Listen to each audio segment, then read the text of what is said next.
Good evening, distinguished guests. I don't want to even begin enumerating the kinds of distinguished guests that we have here, but welcome all, and I greet you with the greetings of peace.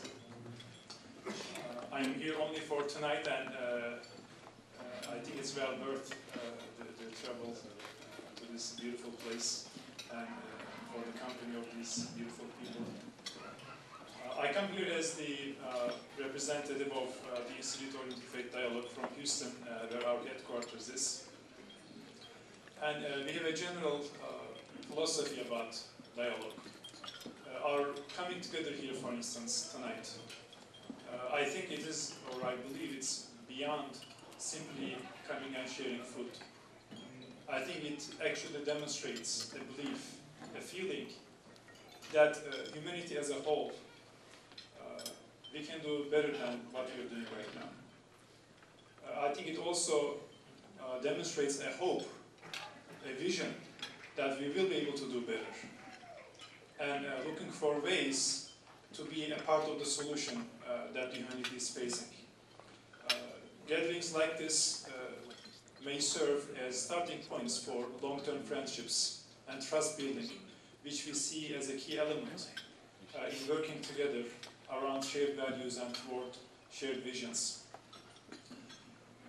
A part of our philosophy about interfaith dialogue is based upon an analysis of the human conflicts. When we examine the human conflicts around the world, we see that they have many dimensions.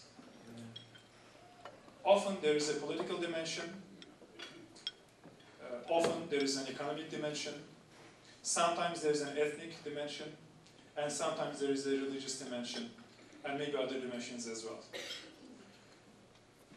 Any approach to solving these problems or preventing these problems that overlooks these other dimensions, besides the religious and cultural dimension, are doomed to failure.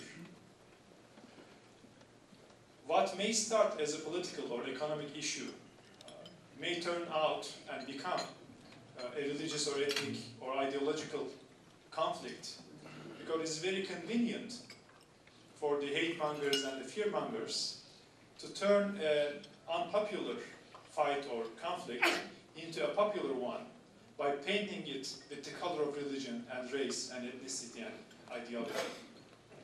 So I often say, show me a fight over religion, I'll show you a fight over political power or economic interest. So IID approaches this equation or formula or situation from the other side. The best weapon in the hands of the fear mongers and hate mongers is fear.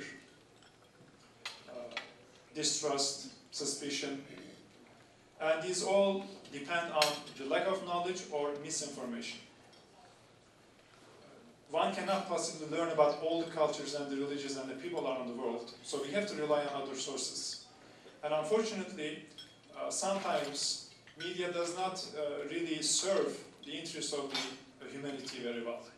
It is not because they have bad intentions, but it is sometimes part of the nature of the business that they have to report the unusual, something that is beyond the norm, abnormal. But when they do this, the norm, the majority sometimes doesn't have a voice. So IID looks at the situation from the other side, and how can we work the equation backwards? If fear and disinformation or misinformation are the weapons of fear mongers and hate mongers, what can we do about this? What we can do is to bring human beings together. My favorite poet, Rumi, some of you might know his works, says, when two human beings come together, it is two human souls which look at each other through the window of the eye. So when you look at your table partners tonight, think of it that way. You feel very different. So our philosophy is that we should try to create opportunities for direct human contact. It could be a gathering like this. It could be a learning experience that is shared. It could could be a trip to a country different than your own. It could be working for a project that represents a shared value, such as building a home for a poor person.